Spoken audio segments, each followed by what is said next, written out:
मध्य प्रदेश के दमोह में चल रही बागेश्वर धाम पीठाधीश्वर पंडित धीरेन्द्र कृष्ण शास्त्री की श्री राम कथा को सुनने के लिए आम श्रद्धालु के साथ साथ विभिन्न इलाकों से अनेक विद्वान श्रद्धालु भी पहुंच रहे हैं। इन्हीं में से एक हैं डॉक्टर जय हनुमान मानस। आप स्वयं एक प्रवचनकार हैं और इस कथा में बागेश्वर धाम पीठाधीश्वर के साथ मौजूद हैं। उन्होंने इस कथा को नजदीक से सुना और अपना अनुभव हमें बताया।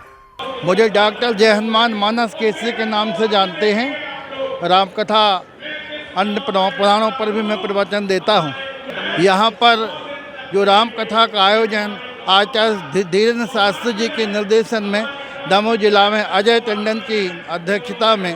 यह कार्यक्रम जो संपन्न हो रहा है, इस कथा का संपूर्ण उद्देश्य हिंदू राष्ट्र को हिंदुत्व के संघ से जोड़ना और प्रत्येक व्यक्ति को राममय बनाने के लिए धीरेन्द्र शास्त्री जी का जो अभियान है, इसका हम हृदय से अभिनंदन करते हैं और हनुमान जी से प्रार्थना करते हैं उनके समस्त संकल्प जो हैं वह संकल्प हनुमान जी पूर्ण करें और उनके अनुयायियों को इतनी शक्ति प्रदान करें कि उनकी कही हुई वाक्य को हम और आप क्रिया में चरितार्थ कर सकें। यही हमारी भक्तों से अपेक्षा है, कामना है और सभी की धारणा है कि जो भी महाराज श्री का आदेश होगा, या कि जैसा कि उन्होंने अभी बीच में कहा कि कोई भी आचार्य पुराणी या पुजारी जब भी भगवान की आरती करे, आरती के अंत में पुष्पांजलि के साथ साथ यह भी बोले कि हिंदुओं में एकता हो, क्योंकि एकता के द्वारा ही असंभव कार्य को संभव किया जाता है। आगे आने वाले दिनों में क्या प्रभाव पड़ेगा कथा का इस क्षेत्र में? इस कथा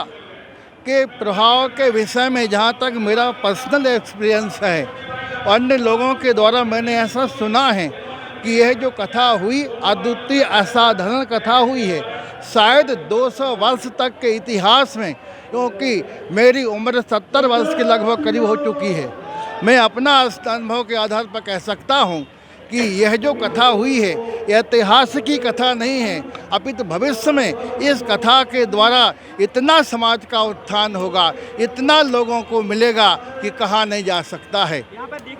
इसके पूर्व यहाँ पर जो भी लोग रहे उन्होंने इस ओर ध्यान नहीं दिया,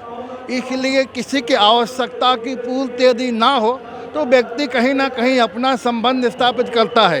लेकिन पूज्य महाराज श्री ने आकर के उनको ऐसा पौरुष प्रदान किया, ऐसी शब्दावली के द्वारा उनको प्रेरित किया कि उनको लगा कि हमारा जो वास्तव में सिद्धांत था, ऋषियों ने हमको कई बार उद्घोष करने के लिए कहा कि गर्व से कहो हम हिंदू हैं। हिंदू के हिंदुत्व को प्रकट करने के लिए महाराज श्री ने राम कथा के द्वारा जो हजारों लोग दूसरे धर्मों में धर्मांतरित होकर चले गए थे, उनको पुनः उनकी अस्मिता का ज्ञान कराया है। ये महाराज श्री का सत्संकल्प है, इसका हम भूरी भूरी हृदय से प्रशंसा करते हैं।